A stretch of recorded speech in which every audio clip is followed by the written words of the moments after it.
Dubai 2010. These men are no tourists. They're secret agents out to kill. They follow their clueless victim into the elevator. Shortly afterwards, the man is found dead in his room, murdered. The victim is Mahmoud al-Mabou, a leader of the Palestinian terror organization Hamas. Evidence points to Israel, to its secret service.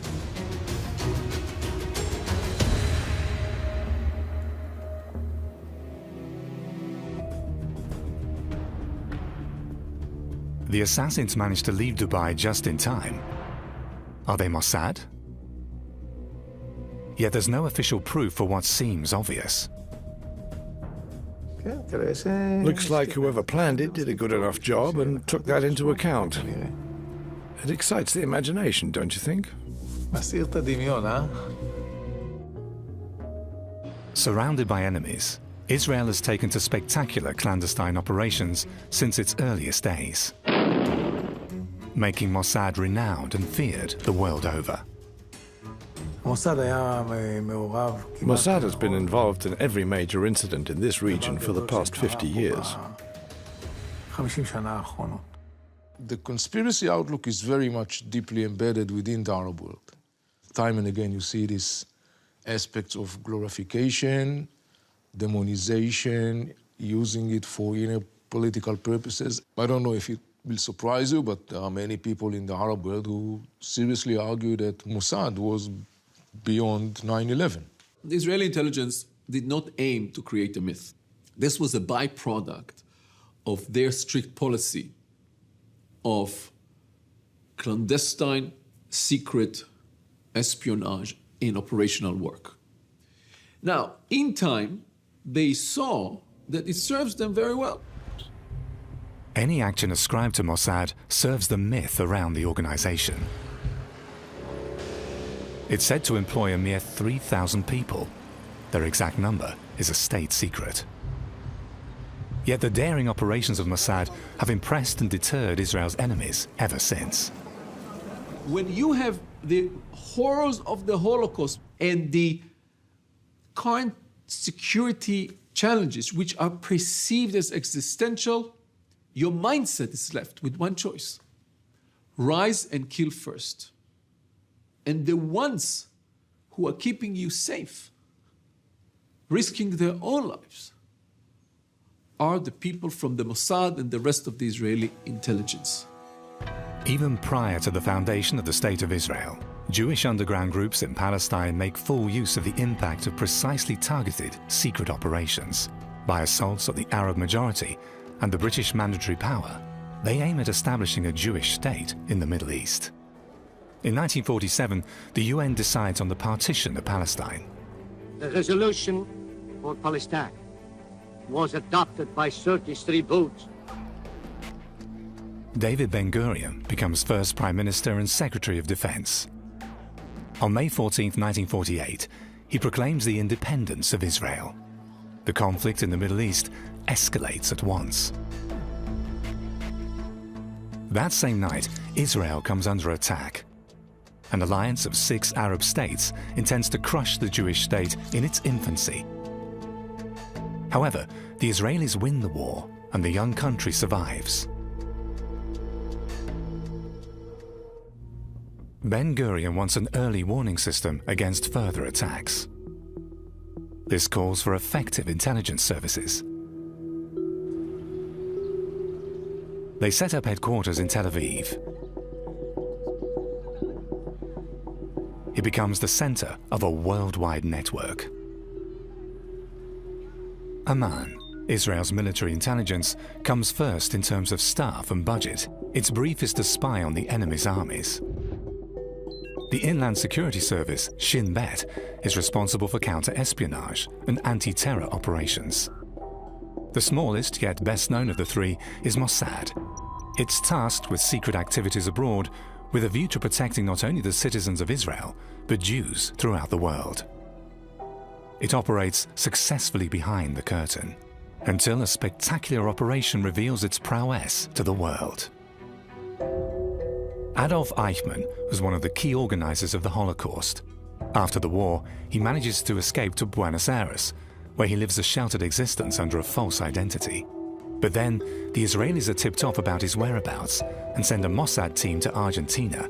Operation Eichmann is underway. Mossad operative Rafi Eitan is in charge. We were in a hideout close to his home. Yet can Eitan be sure that the man who returns home from work each day by bus really is Adolf Eichmann? I went up to him saying, "Momentito, senor," and double Nelsoned him to the ground.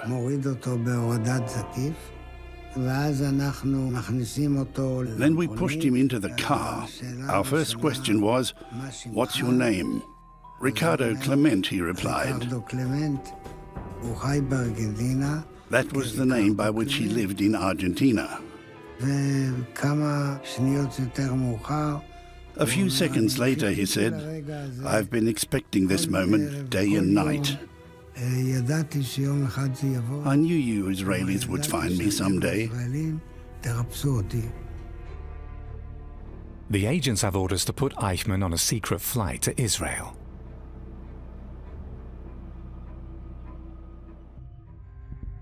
Prime Minister Ben-Gurion has grasped the immense implications of the case for the people of Israel.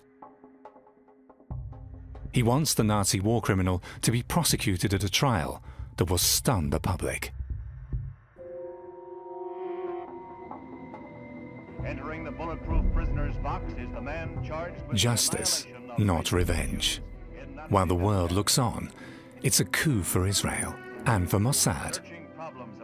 Eichmann is sentenced to death. One of the most stirring of modern times.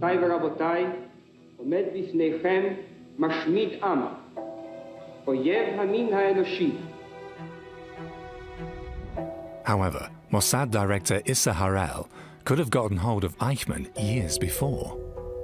Issa Harel, though receiving information, didn't see the potential of looking and hunting and bringing to justice or killing Nazi war criminals. He had other things to deal with, and he didn't see it.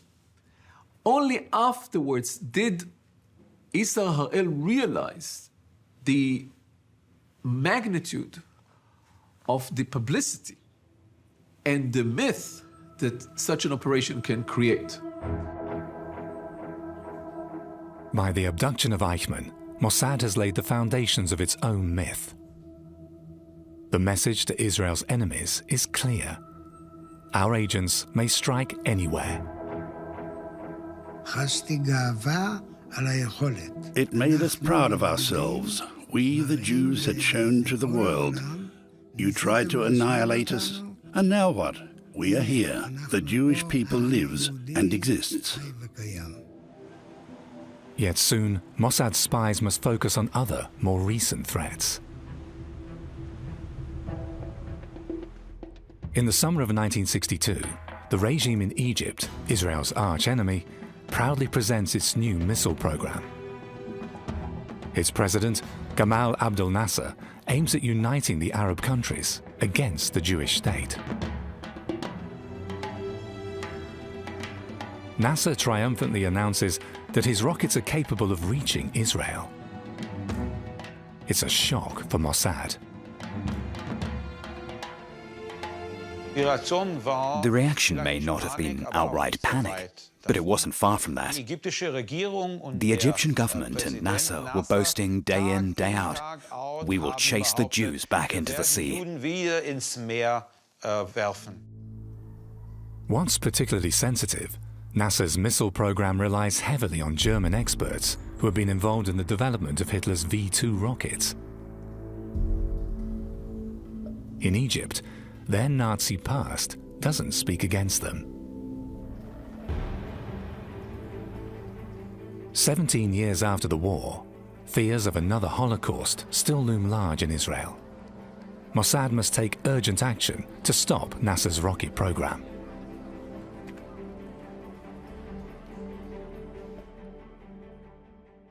Heinz Krug, a German lawyer and arms dealer, is part of the setup in Egypt. His brief is to take care of the logistics of the project. In the early 60s, he left Germany and settled in Cairo, bringing his family along, as have a good few old comrades from the Nazi era. Overall, 35 Germans are working for NASA's missile program. This was in no way a hush-hush affair of some people secretly passing over to Egypt to build rockets there.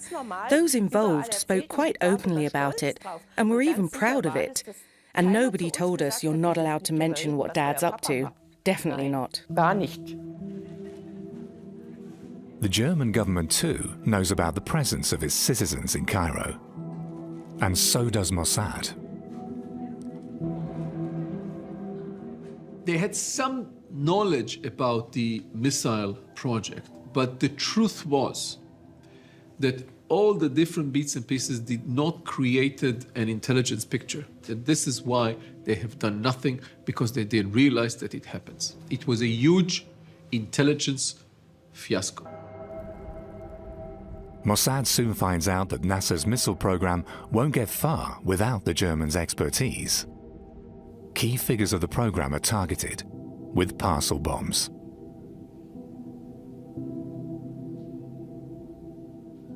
They kill 5 Egyptian custom officials. A German secretary loses her eyesight. Yet the rocket program gathers momentum. However, Mossad then decides on a different approach. It's easier to conduct operations against the missile specialists in West Germany. Meanwhile, Heinz Krug and his family have returned to Munich. They probably picked him out because he was in charge of the logistics. He organized the manpower, the material, and kept the whole thing running. He was the one who always tried to get them to work as a team. So he was practically the boss. On the morning of September 23, 1962, Heinz Krug leaves the family flat for his office. It's the last time his daughter Beate will ever see her dad. Her mother later told her that he'd received threats. What had happened? According to a Mossad agent, the scheme ran as follows. He had lured Krug into a trap using the cover of an Egyptian businessman. Together with some fellow agents, he had overwhelmed Krug and abducted him to Israel, where, so the story goes, Krug had been subjected to extensive interrogation. At the same time, Mossad had tried to put the blame on the Egyptians. There really wasn't any actual motive for the Egyptians, since my father got along quite well with them. So this Egyptian angle didn't make any sense at all, at least not for us. Later on, it became ever clearer that, like it or not, everything pointed to Israel, where they denied it, of course, in the beginning.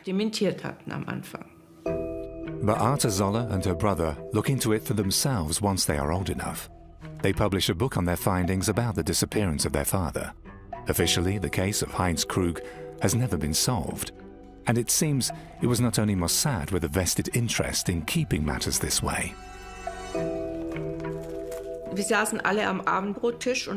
We were sitting at the dinner table when the bell rang. There were 2 gentlemen who, according to their service cards, were German Federal Intelligence men. They told us to refrain from digging up all sorts of things and to stop chasing phantoms, that I should rather keep a low profile. Since then, several versions of Heinz Krug's disappearance have turned up. According to the latest research from Israel, Krug was finally killed by Mossad after a series of interrogations. Yet even the most drastic measures cannot stop the missile program. At Mossad, they decide to join hands with the devil, Otto Skorzeny. The former SS man is widely connected and has access to the most important figures of the rocket program. Skorzeny is one of the most prominent old Nazis still alive. Enjoying the protection of fascist dictator Francisco Franco, he leads the good life in Spain. When I suggested recruiting Skorzeny to our head of operations, he said, "May a hair sprout from the palm of my hand if you manage to do it." As you probably know, there have been some recent news stories that the people who kidnapped Eichmann are also looking for you. They can come and I will receive them duly. How do you mean duly? Oh, how they deserve it. Skorzeny poses self-assuredly to the camera. Yet when he's approached by Mossad, he's only too well aware of the capabilities of the service. No ex-Nazi anywhere in the world could be sure of whether or not he was a target. The idea was to offer Skorzeny freedom from such fears. We said we wouldn't touch him. On the contrary, we'd protect him. It was a positive step that helped us reach every technician and every German official in Egypt. Skorzeny accepts the deal. He delivers a detailed list of all firms and scientists engaged in the missile project. Skorzeny's contacts plus diplomatic pressure on the German government pay off. One after another, the German scientists leave Egypt. By 1965, NASA's missile program has come to a halt. It's an unsung success for a Jewish secret service made possible by a Nazi. Khrushchev in Egypt. In the mid-60s, the Soviets are arming their Cold War allies, those in the Middle East too. The MiG-21. The combat jet is considered reliable and potent. Apart from that, the West knows little about the Soviet fighter. NATO is eager for information so as to be ready just in case. The new jets in the hands of its Arab neighbors pose a serious threat to Israel. Mossad is called into action.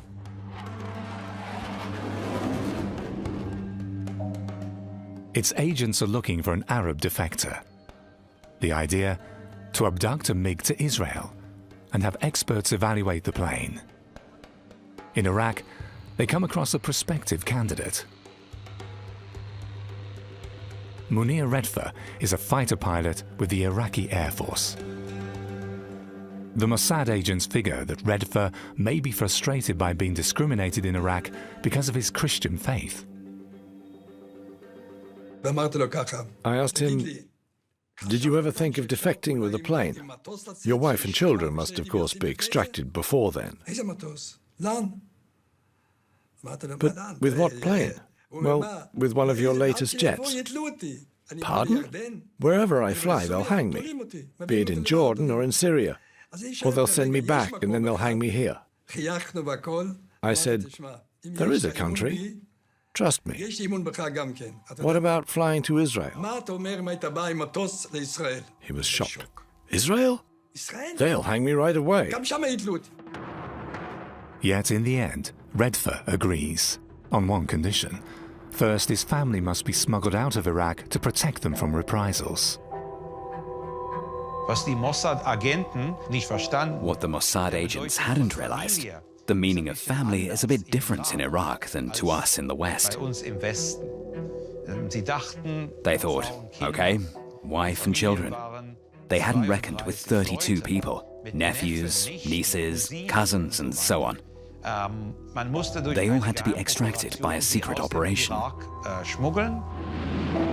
By midsummer 1966, everything is settled.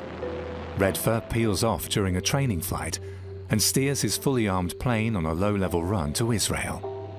The risky scheme proves an outstanding success. For the first time, a MiG-21 is in Western hands. Other secret services stand in line to partake in the results of Operation Diamond. After Operation Diamond, Mossad is finally established as a major player in the Western intelligence community. 12 months later, the benefits become even more obvious as a new war ignites the Middle East.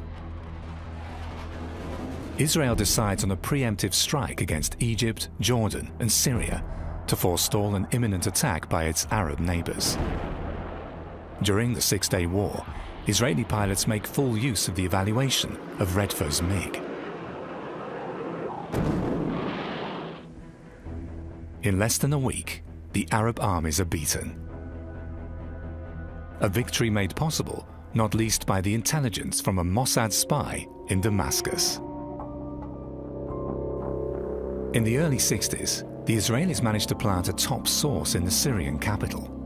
Eli Cohen, posing as a wealthy Arab businessman, infiltrates the highest circles of the regime in Damascus. For years, he provides Mossad with war-relevant data on the Syrian military. Until, in 1965, he's caught. Eli Cohen pays with his life, yet his reports were a major factor in helping Israel to win the Six-Day War. The Six-Day War changed everything. It changed Israeli society, it changed the Arab world. That created or amplified the myth of Israeli intelligence, created or amplified the myth and the legend of the strength of Israel, but also projected on the Israeli sense of self-security. Israel has enlarged its territory ever since the foundation of the Jewish state. After the Six-Day War, Israel controls 4 times as much land as in 1948, and to Israel, land equals protection. The young country has become a regional power. Yet the new dominance sharpens the conflict between Arabs and Jews.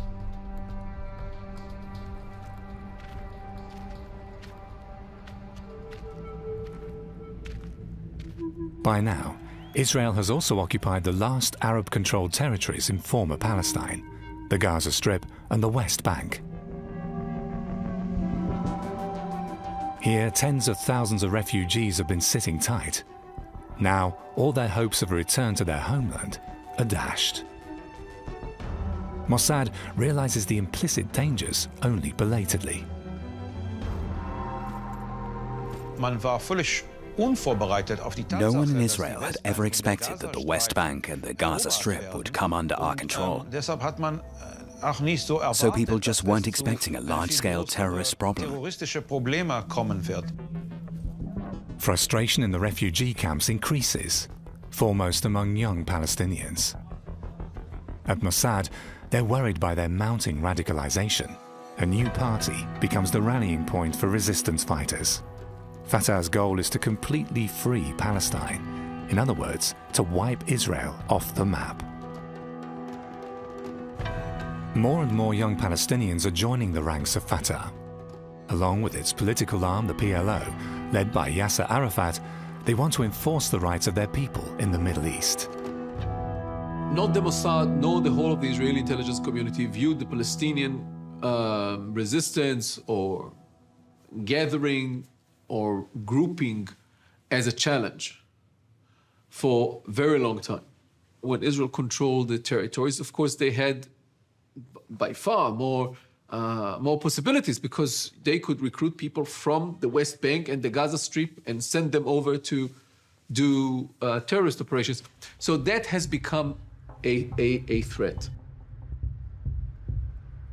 The Palestinians respond to Israeli military power by terror. An altogether new challenge for Mossad. Arafat becomes its prime target, yet he evades every attempt on his life. And increasingly shifts his activities abroad, especially to Europe, where many Palestinians live in exile. They find allies among leftist circles. The PLO makes full use of Western liberal ways to set up networks and to recruit followers. Mossad is reluctant to strike in Europe.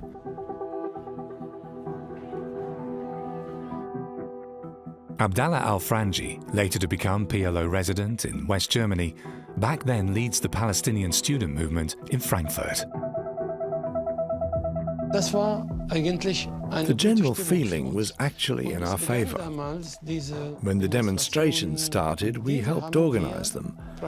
We handed out Palestinian scarves and passed on Palestinian slogans. And no matter where I held a speech, we were supported. Europe also becomes the stage for radical actions by the PLO.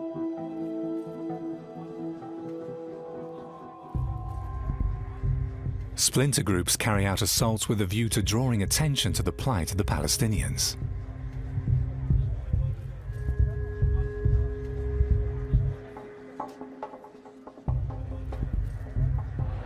The Olympic Games in Munich, 1972. They're supposed to be serene games, presenting post-war Germany as a liberal and peaceful country. Security matters take a back seat until the morning of September the 5th.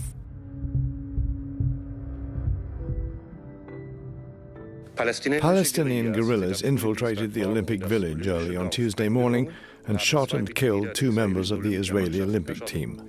Bavaria's Interior Ministry have confirmed that the terrorists have taken at least 13 hostages. Mossad is alarmed. There are hints pointing to a planned assault. However, they are vague. We had just a general idea that something is going to happen. Okay, what can you do? You have to get the information accurate and in time. And in the Munich case, we had not. We have to admit it. If you don't have a good information, you are suffering of a tragedy. And Munich was a tragedy. The Palestinians have taken 9 athletes as hostages.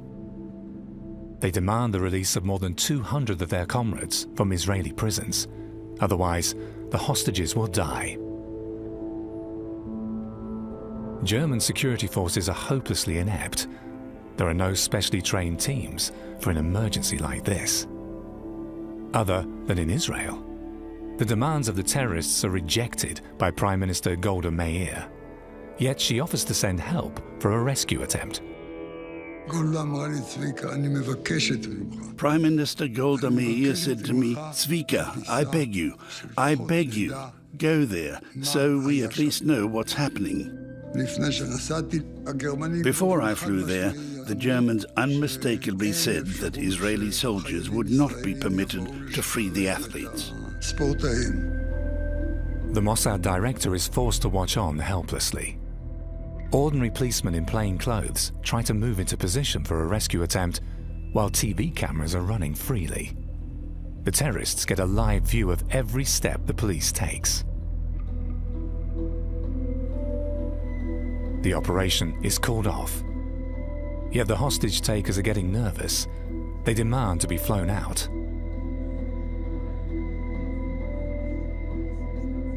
The crisis team pretends to comply with their demand. 2 helicopters take the Palestinians and their hostages to a nearby airbase. This is where the police intend to strike.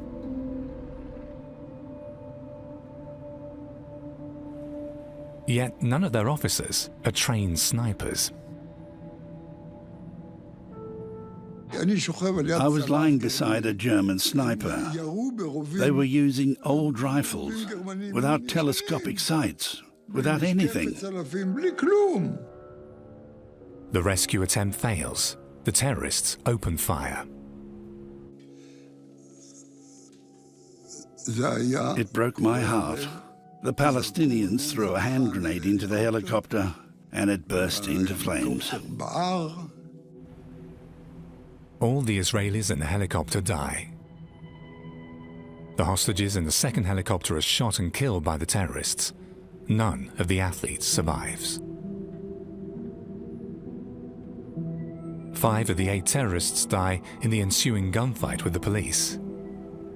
27 years after the Holocaust, Jews are once again killed on German soil. Not even Mossad could protect them. A few weeks later, a Palestinian terror commando tries to enforce the release of the 3 surviving hostage takers from Munich. They hijack a Lufthansa jet. The German government releases the assassins.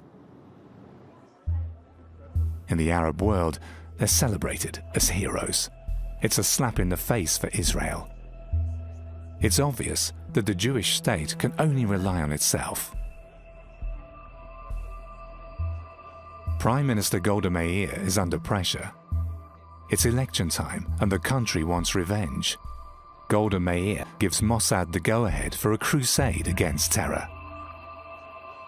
Munich Olympic Game terrorist operation changed the Israeli policy for many years, because after that, the Israeli cabinet allowed Mossad to kill Palestinian operatives in Europe, even though it was in blunt violation of any rule, of any law.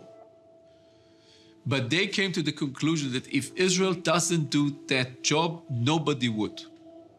Rise and kill first. A small team, codenamed Kidon, is activated. Its mission: secret liquidations abroad. The agents are sent after the masterminds of terror. Their operations will shape the image of Mossad for decades. The special unit is but the spearhead of an elaborate service.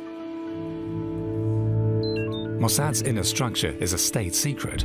However, there's talk of 8 departments. Caesarea is one of them, in charge of covert operations and assaults. Tevel is responsible for cooperation with Allied secret services. Keshet collects information through wiretapping, surveillance, and burglaries. The largest department is Tzomet. It collects information from human sources and maintains a global network of informants.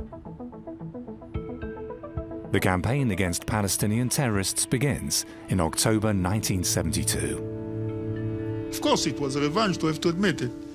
But it was to prevent terror against us. And to prevent terror, you have to take all the measures which are in your hands.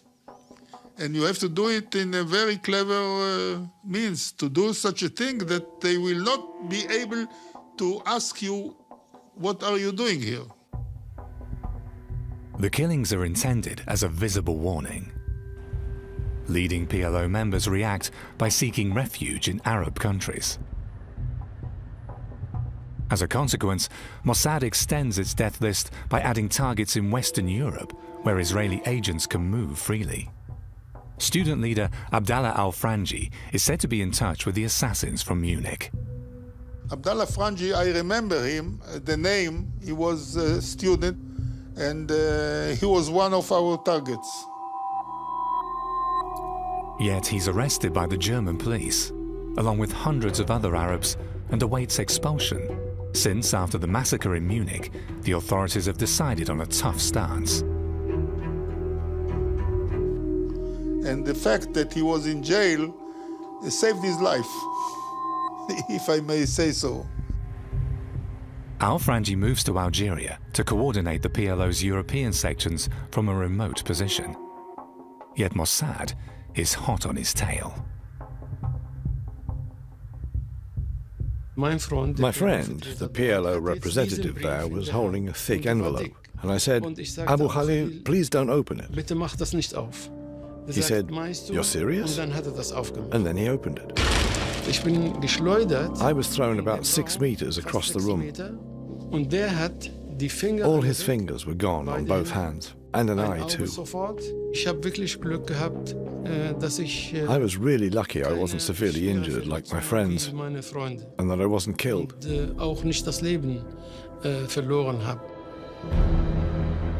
Within a year, Mossad kills 14 Palestinians. The Kidon assassinations are considered a success, until an operation in Lillehammer, Norway. In July 1973, there's a fatal mix-up. Israeli agents mistakenly kill a Moroccan waiter they took for Ali Hassan Salameh the alleged mastermind of the Munich attack. What's even worse, the agents are caught by the Norwegian police. All over Europe, communication channels and agents' hideouts are blown. A disaster for the Secret Service. The vendetta against the PLO comes to a preliminary end.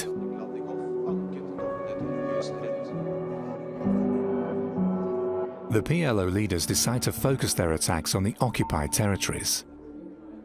Terrorist attacks in the West harm their image.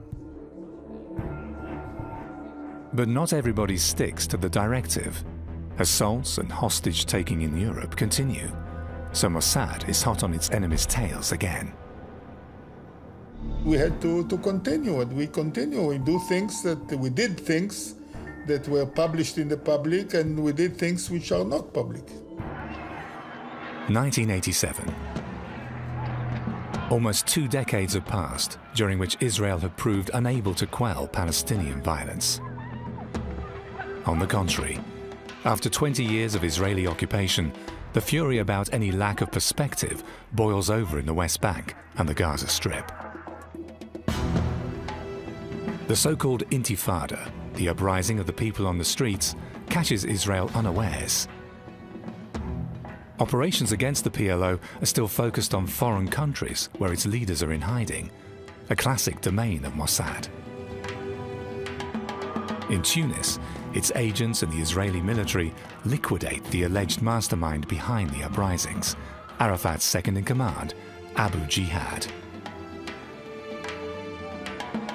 However, it becomes ever more evident that it's not the PLO in faraway Tunis which calls the shots.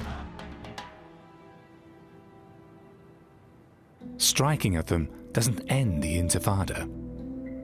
In Israel, demands for a diplomatic solution are growing louder.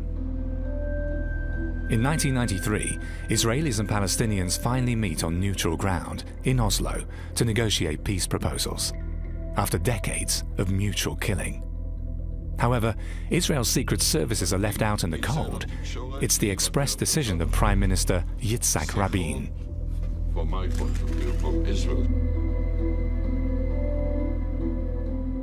At Mossad, they feel snubbed. Its top brass only learn of the Oslo talks via their own channels of information.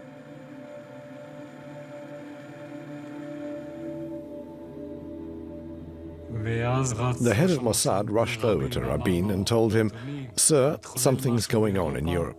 Rabin's answer was, "Drop it, I'm aware of it," without sharing, without telling him what was going on.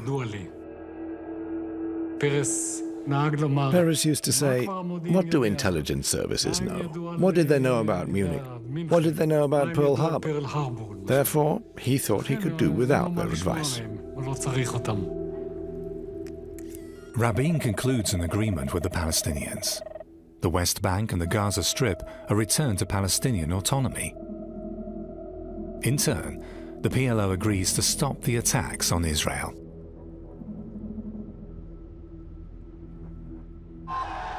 Yet the PLO is no longer the sole player when it comes to keeping the peace.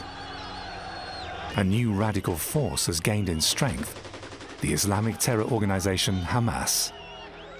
Their goal, a theocracy and the destruction of Israel. Imprisoning its founder, Sheikh Ahmad Yassin, hasn't weakened Hamas. In Israel, the hopes for peace now rest on the deal with the PLO. The main approach was that the Hamas is a problem, but as long as Yasser Arafat and the Palestinian Authority want to continue and see an interest in continuing the peace process, they'll take care of the Hamas. A fatal error. Hamas's suicide attacks stun Israel's cities. The Islamists want to undermine the peace process. Mossad has no remedy for dealing with the new threat of fanatic suicide attackers. Israel's new Prime Minister, Benjamin Netanyahu, in office since 1996, is expected by his supporters to return to a policy of strength. As Prime Minister, it's my responsibility to do everything in my power to fight this terrorist evil. The Prime Minister asked the leaders of the intelligence services to name persons they could target and liquidate to stop Hamas attacks. But the leaders of Hamas were in Amman, Jordan, and we couldn't get near them.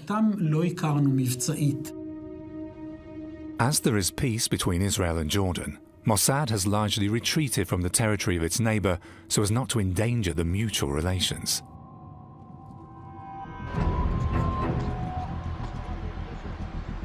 But Mossad is under pressure. It must produce results against Hamas and stop the suicide attacks, no matter how.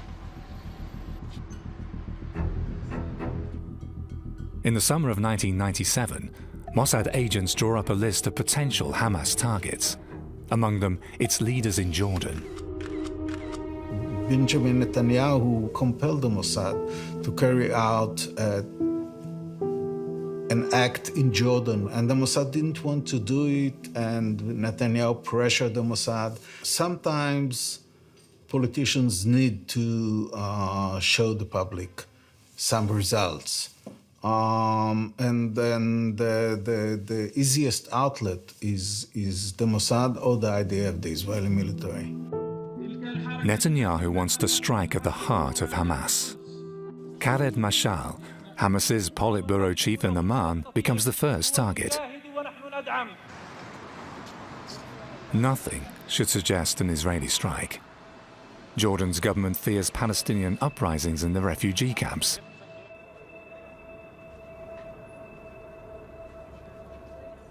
The idea is to poison Mashal in broad daylight, but without anyone realizing it, so it will look like he died of natural causes.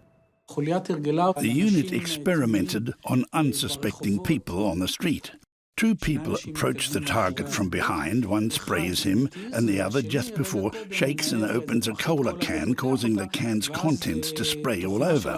When the person who was sprayed turns around, just sees a shaken-up can of cola, he thinks that's what sprayed him. The team has little time to practice. Netanyahu wants quick results. The operation spirals out of control. The agents run into Mashal unexpectedly. He's in the company of his children and a bodyguard. Nevertheless, they proceed with their scheme. Their escape, however, fails. They're apprehended by Mashal's bodyguard. Mashal is in mortal agony. Two Mossad agents are exposed and end up in custody. Jordan's King Hussein is appalled. من التأكيد على أنه هكذا أساليب لا يمكن أن تقبل. Hussein said that if Mashal dies, he'll have a Palestinian uprising on his hands, and he'll have no choice but to execute our two operatives. So they decided to make a deal with Hussein. We'd save Mashal's life using the antidote, and the two captured agents would be released. Grudgingly, Israel consents to save the terrorist's life. Nevertheless, diplomatic relations with Jordan are severely disrupted. Israel pays a high price for peace. Hamas founder Sheikh Racine is released from prison, a concession to Jordan intended to appease the Palestinians living there. Khaled Mashal becomes Hamas's new leader in waiting. The attacks in Israel continue. In September 2000, the Islamists unleashed the Second Intifada. The number of suicide bombers rises. Mossad, Israeli military intelligence, and Shin Bet were suffering, I think, the lowest ebb of their history. They were not capable to deal with the threat. The Amman fiasco plunges Mossad into its biggest crisis yet.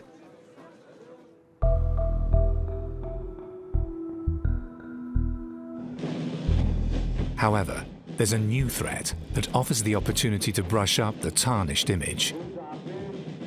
Iran. To its mullahs, Israel is Satan incarnate. That's why they are excluded from any peace initiatives. They were basically saying, okay, if we're not going to be part of this process, don't expect us to support it, and don't be surprised if we undermine it. And that's basically what they did. Iran sets up a network among Israel's enemies. It maintains close contact to Bashar Assad's regime in Syria. It supports the Shiite Hezbollah militia in Lebanon with arms, money, and fighters.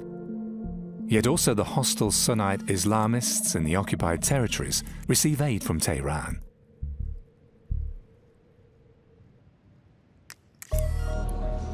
In 2002, Meir Dagan becomes the new head of Mossad.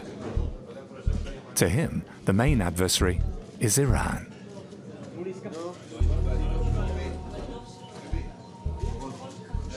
Meir Dagan was characterized as a more robust director of the Mossad and was often seen as giving back teeth to the Mossad. When Meir Dagan takes office, Mossad analysts estimate that Iran could possess nuclear weapons within a few years. A mortal danger. For decades, Israel has been fighting every nuclear ambition among its neighbors. Mossad is ordered to stop the Iranians' nuclear program. Cyber sabotage has opened up new possibilities to strike without contact and to achieve maximum damage at minimal risk. A computer virus cripples Iran's uranium enrichment plant, Stuxnet. Presumably as a result of covert collaboration between the CIA and Mossad. In addition to the digital possibilities, Mossad also uses an age-old method. 6 scientists working on Iran's nuclear program are liquidated. Israel buys time, and Mossad finally can boast another triumph. The program is delayed by years, a definite success for Mossad. There's progress in the war against terror too, yet it comes at a price. Israel immures itself. More than 700 kilometers of concrete and fences are raised to keep assassins out, and indeed, the number of assaults diminishes. At the same time, Mossad agents continue to liquidate high-ranking terrorists. You don't kill unrelated people, you kill your adversaries, your enemies, because by killing them you're saving the lives of others. That's the rule. A view that is highly controversial, even in Israel.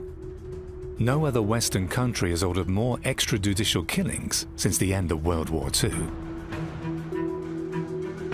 Intelligence organizations can be quite effective in combating terrorism, but the problem is that they don't solve the problem. The problem is political, economic, societal, cultural, education, and you have to deal with the sources of the problem. Otherwise, it will always be a war between intelligence organizations and terrorists.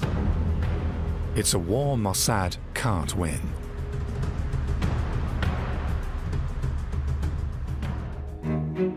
Mossad has achieved mythical status by spectacular operations.